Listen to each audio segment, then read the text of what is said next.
Hello, everyone, and welcome back. It's another day of geometric adventures. I think I got my Princeton shirt on, a different Princeton shirt on. I got a lot of these shirts.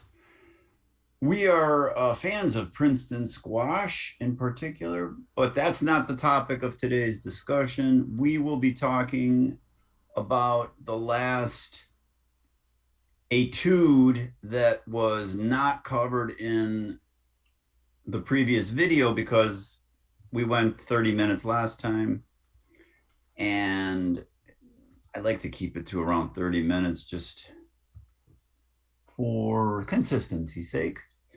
So here's the situation that we did not do yet in GeoGebra. Remember, we ended last time with this modern Mueller-Breslau method for the simply supported beam. Now we will be looking at the fixed ended beam known as a cantilever, where it's free at the end. We'll put a cut on the beam somewhere.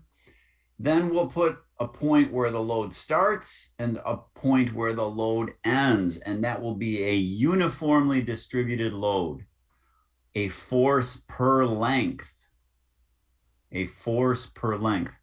Then we'll have the cut maybe inside of that distributed load as it is in this slide, or perhaps outside of the load, and we'll see what happens. So we are not hardwiring things. Everything is parametric.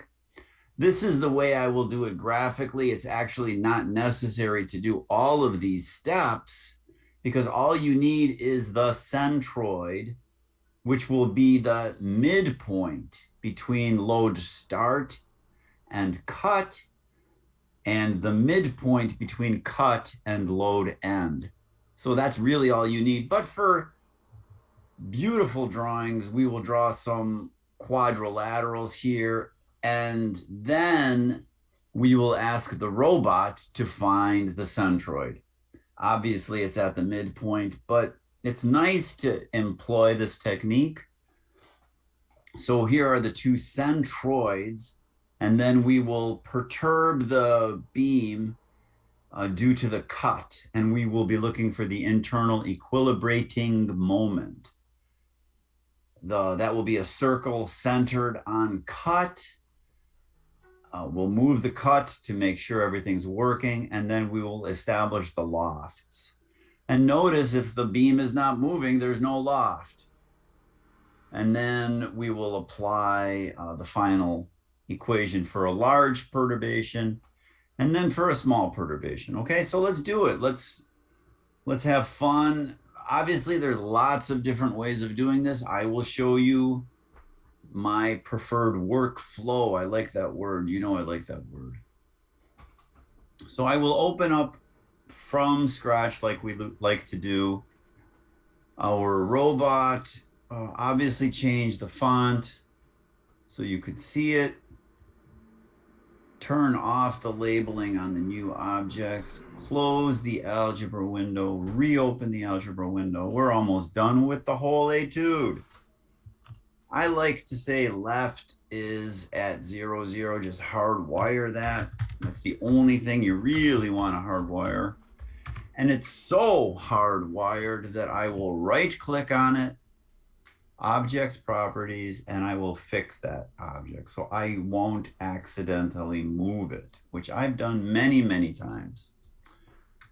Span could be anything, 20, 21, 22, doesn't matter. Remember, you are responsible for the units.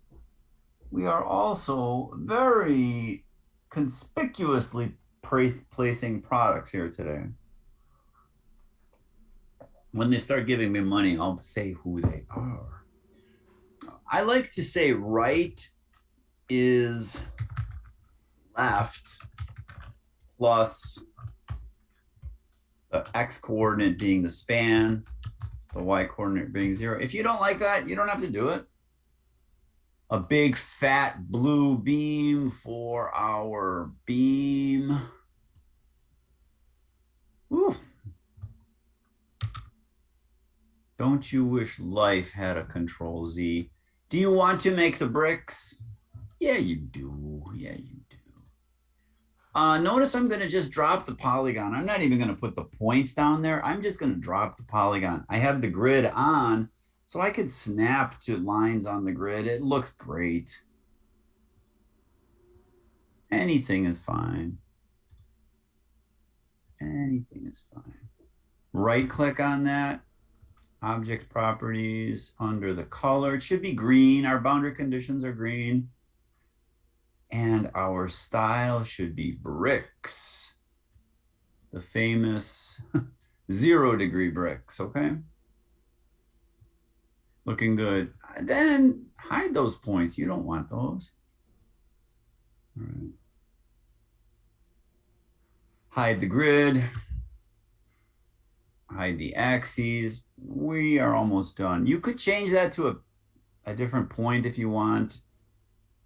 I like to have it there because sometimes you need to center a circle on the left, but don't display it forever. After you're sort of done, hide it because you don't want someone to think it's an internal hinge. Let's put a cut on the beam. I like to have red X's for my cuts, fairly prominent. You could do snap to object, or you could just wait for the finger to show up. Rename it as cut by right clicking. That's sweet. Make sure it's glued on. Everything looked great. Now we need a load start and a load end. I like to put the diamonds on there. Red is for loads, green is for boundary conditions. So I like to put the diamonds on there. They don't have to be really big. Put a diamond, put a diamond here.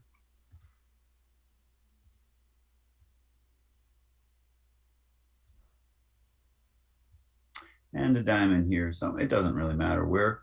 Rename by right clicking, load point 1. We always start with the capital letter and everything is case sensitive. So I like separating English words with capital letters truncated as names of variables in all of my scripts.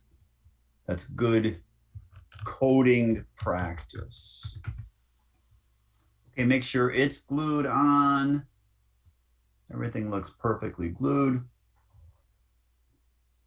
Now, I think it's worth doing these beautiful quadrilaterals just because they're beautiful, but you don't have to do it. But you do want a quadrilateral to the left of the cut and a quadrilateral to the right of the cut. That is absolutely 100% critical.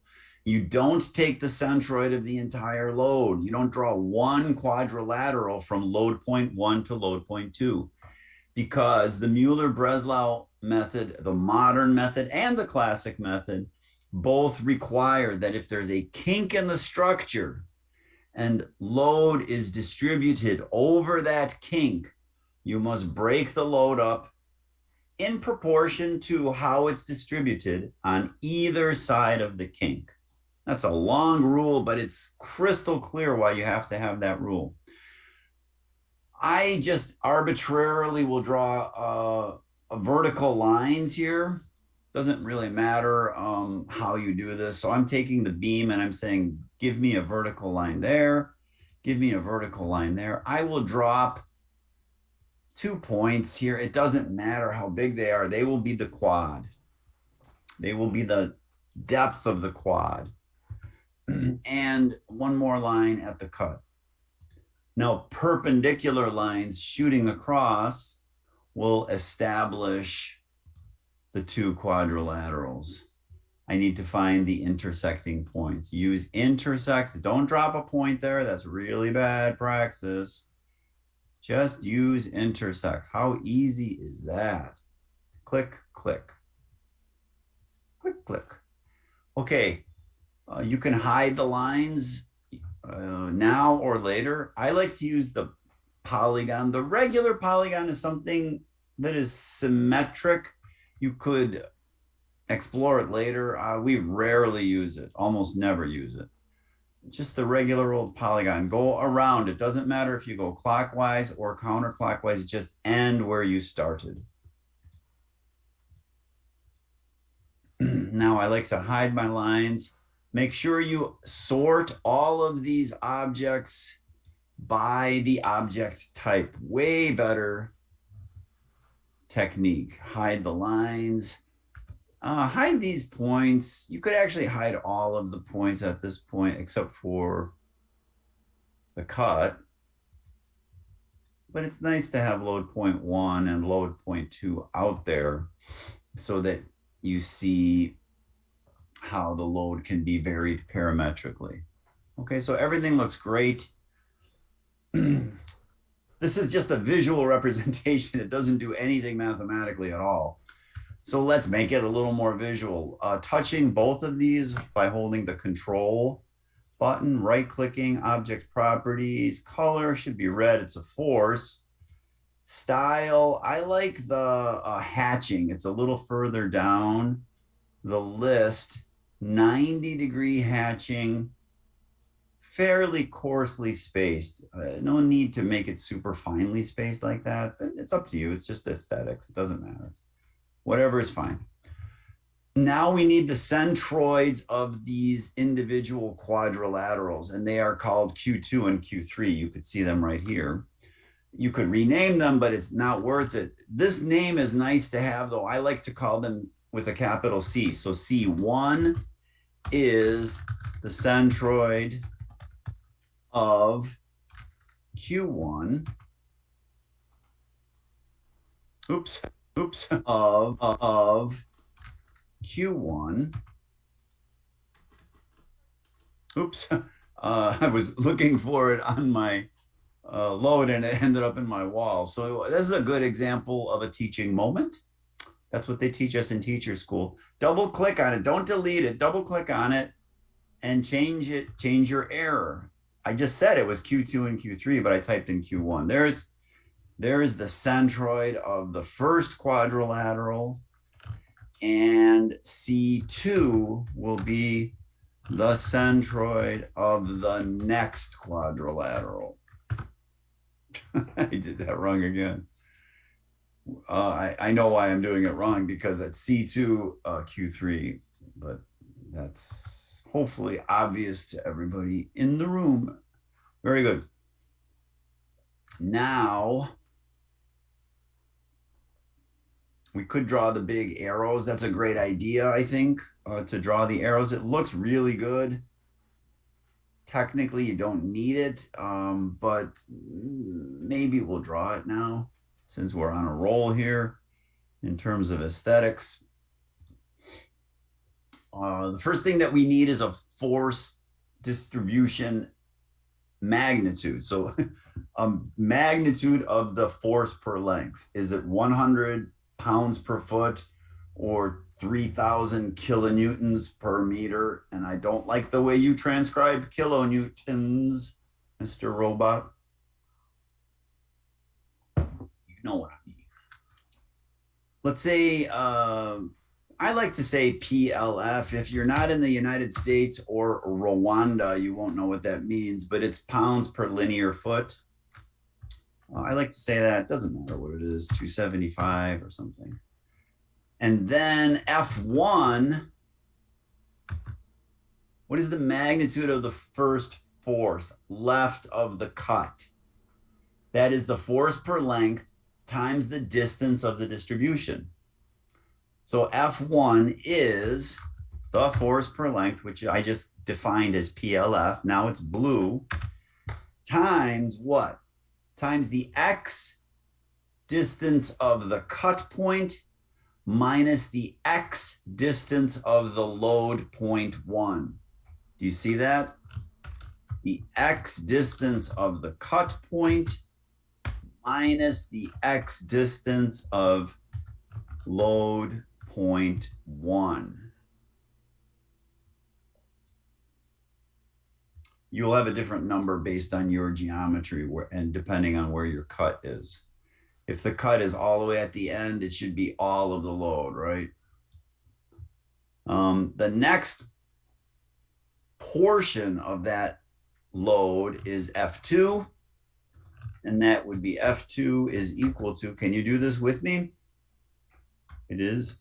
You're so good. PLF multiplied by the x coordinate of load point 2 minus the x coordinate of the cut. The spaces do not matter for the robot. I just like it when I'm programming because it's easier to debug, right? Now we can put a line at the centroid on the blue beam. We really do need that. So let's say perpendicular line to the beam through that centroid, and then find the other intersection points. So here to here, here to here. We really need that. The other one is just for show. Let's leave the lines for now because I want to put in a 4 scale. And if you don't want to use a slider, you don't have to use a slider. The sliders kind of drive me nuts sometimes. F scale is, let's just say 2 times F2, right? Something like that. I don't really like that. The slider is much easier, but I'll just show you how this works because I know at least one of you is saying, I still don't get that scale factor. Circle, center, and radius. There's the center. The radius is not F1. F1 is thousands and thousands of units, and there's no units in GeoGebra. It would make it thousands of lengths, right? So we divide by F scale. And here's where the slider doesn't really work too well because the lack of a slider doesn't really work too well. Because now I have to start guessing, you know, how big should that be, right? And so I think the slider is the way to go, but let's just leave it for now. Here, find an intersect. We need 12 o'clock and 6 o'clock. Hide 6 o'clock. Draw a big red arrow downwards to describe that force. Hide 12 o'clock, hide the circle, hide the line, even hide that centroid thing. You really need the mark on the beam. That's absolutely critical. Absolutely critical. We won't draw the perturbed load. It's just a little too fussy. All right, one more time. Circle, center, and radius. It will be F2 divided by the scale factor. Find the intersects.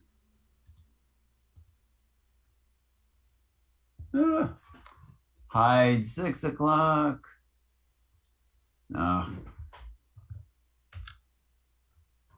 Hide 6 o'clock. The slider is way better. I'm going to use a slider next time. Next time I teach this course, it's going to be great. Hide the circle. Hide the line. Big fat red arrow. Hide 12 o'clock. Hide the centroid. We are really, really beautiful. Self-congratulate.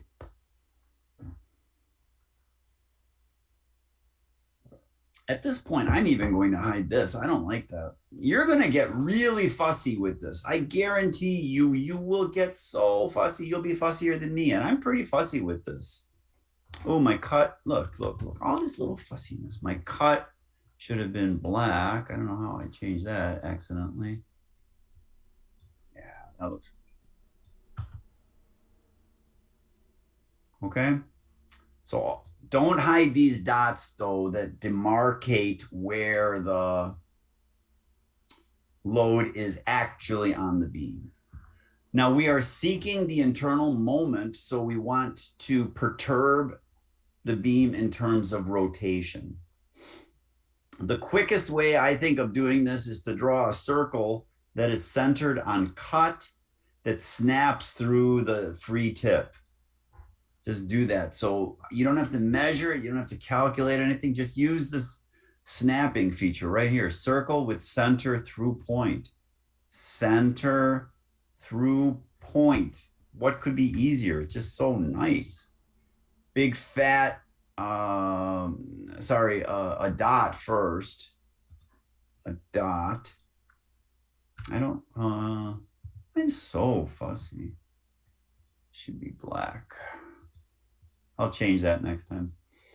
I'm going to make this dashed so we know it's perturbed. I don't like that either. I'm actually going to hide it. I will make a new dash this way, a segment from left. Now I'm just being precocious. And then I will make a dashed line here.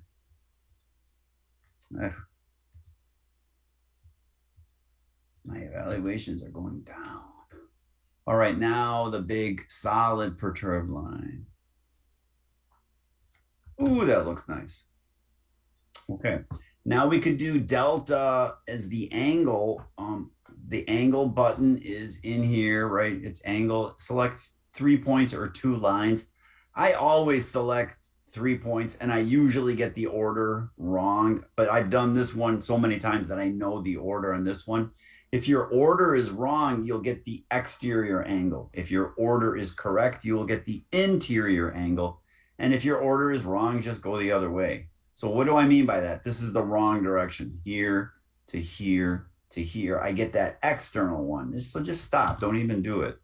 Go here this way. And I don't want the actual number. First of all, I want to rename that. So I will rename that to be everybody together. You're so good, delta. And then when I touch it, there's a drop down object property in here. Just give me the name. Isn't that sweet? I don't need the number. And I certainly don't want degrees. Those drunken sailors. Now I need, where is the red arrow on the perturbed beam? So certainly left of the cut, there is no perturbation.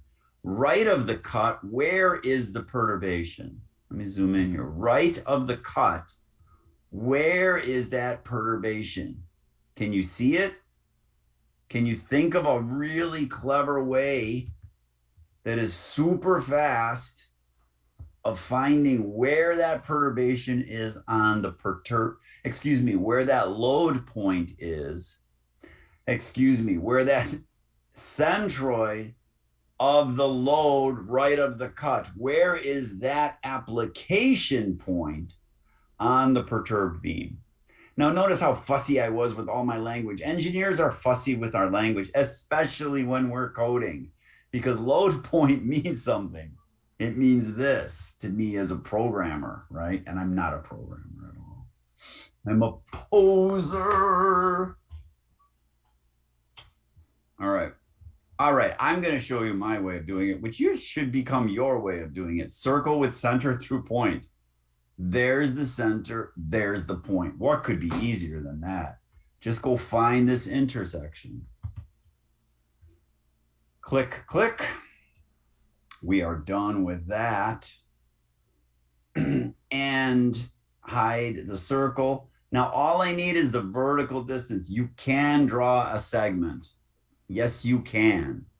Just like this, which is really nice for presentations when you're making a speech in front of thousands of people.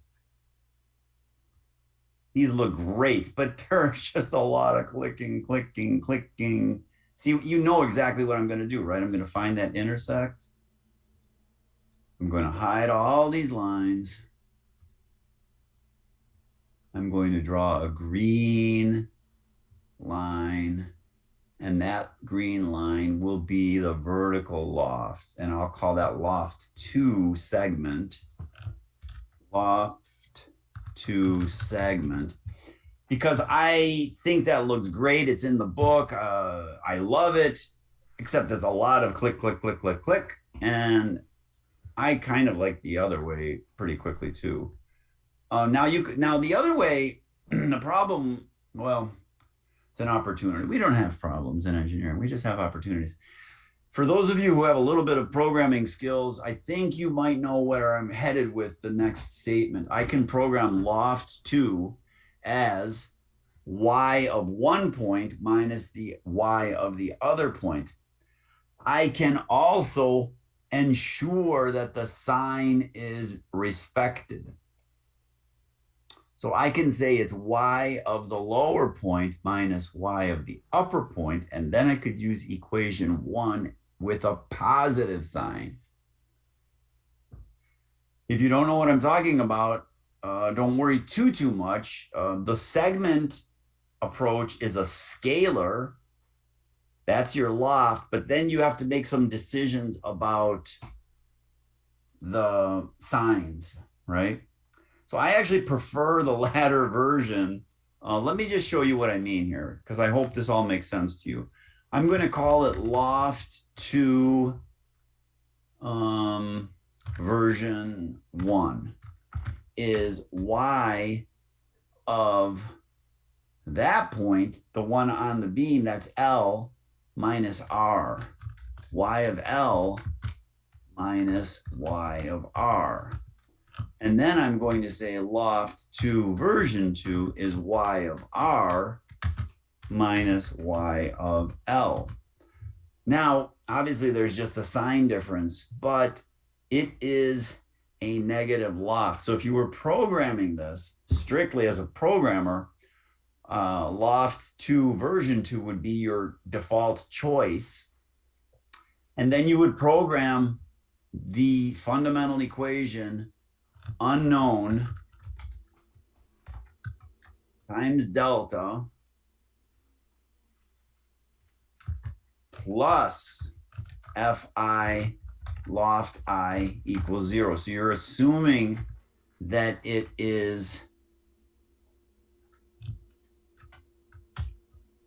a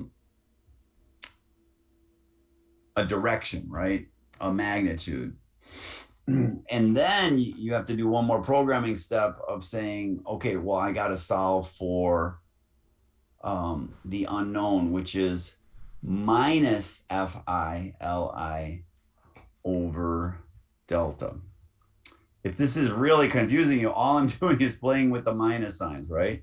So you don't need to do that. Don't be terrified and don't say he's pushing me too hard.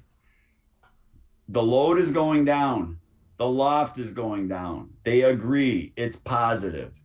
Bring it over to the other side. It's negative. You can do that. That's absolutely fine. We are not writing general purpose programs in this class.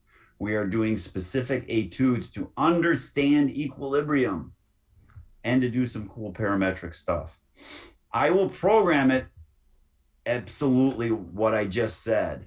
Unknown, which is M cut, of course. And let's call it M cut 1 is minus F2 times loft2 segment divided by delta.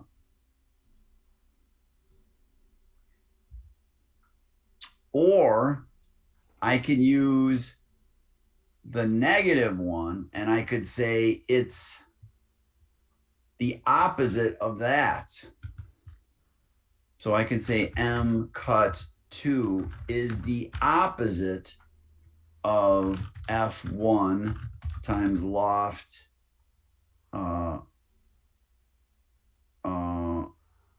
V1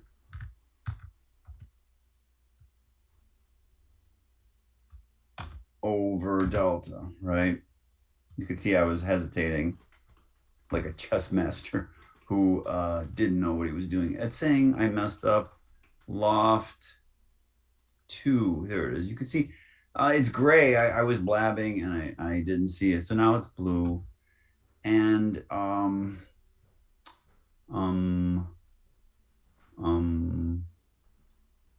loft 2 segment is 1.45.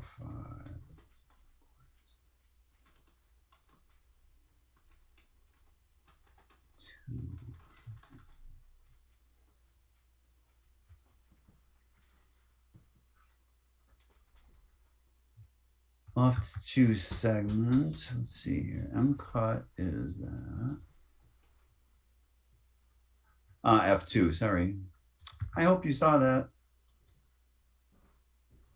Okay, very good. And then since this is the modern Mueller-Breslau method, it's approaching the theoretical answer as the delta gets small. Don't worry about the theoretical answer if you are not a structural engineer. Do worry about the theoretical answer if you are a structural engineer or an architect or a construction manager. You should know that. Okay. What else is necessary on our presentation? There's a little bit more on the last slide. I think I can just go to the PowerPoint and go to the last slide. So we did the perturbation. We found the loft both ways, actually. Here's with the segment. The other way is with just the difference of the Y's. This is your final sort of glamorous presentation. I even put the 4 scale in there. I probably should take that out. I don't need the 4 scale here. But I like the lines in this one to demonstrate that, hey, the load point application point is swinging through an arc, right? So this is a pretty clean drawing. I even made the little dots consistent at the end of these. I labeled these as distance 1 and distance 2. I put in some dynamic text that F1 is force per length times distance 1. Remember, that's not what I just did. I programmed F1 to be the PLF times the X of the cut minus the X of the load starting point. So I like this. This is really sweet. Probably you could remove a few decimal places. That's under the options. And then a large perturbation. If you know the theoretical answer, put it in. If you don't know, don't put it in. Or ask a civil engineer.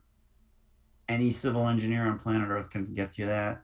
And then for a small perturbation, you see that you are approaching the theoretical answer asymptotically. Isn't that a great word? Okay, so once again, concentrated loads are the simplest to use in the modern Mueller-Breslau method. When there's more than one, you just simply add everything up. Keep track of the signs. The signs are super important. If the sign of the force agrees with the sign of the loft, it's positive on the left side of the equation. Distributions of loads have to be made into equivalent point loads. If that distribution passes over a kink, you must break it up into 2 parts, one on either side of the kink, and do so in proportion to how much load is there distributed on either side of the kink. Then strive for efficiency, economy, and elegance, the 3 E's from Princeton with my hero, David Billington. The 3 E's, strive for it in your scripts. Did you ever think about that? There's a clumsy way of writing a script, and there's an elegant way of writing a script. Efficient, I don't have to be super efficient. These are not general purpose programs, but you want to be economical. These are great principles. When you make your final drawing, hide everything that you do not need, every single little point, every single little mark that you don't need. Just show me the absolute minimum. Just the minimum amount. That's really what we do. You have 1 etude, it's number 2-12. Draw the solutions, both coarse and fine. Make a single PDF. It's going to be great. Looking forward to seeing that work. I hope you're finding yourselves empowered by this programming. You can make beautiful drawings that look a little different than mine. That's fine. Choose your own style, but be consistent with line weight, be consistent with boundary conditions, with load, icons. Your icons need to be consistent. Otherwise, they're not icons. They're just marks, right? An icon is a universally accepted symbol. All right, thanks again. So fun. I'm loving it. I hope you are too.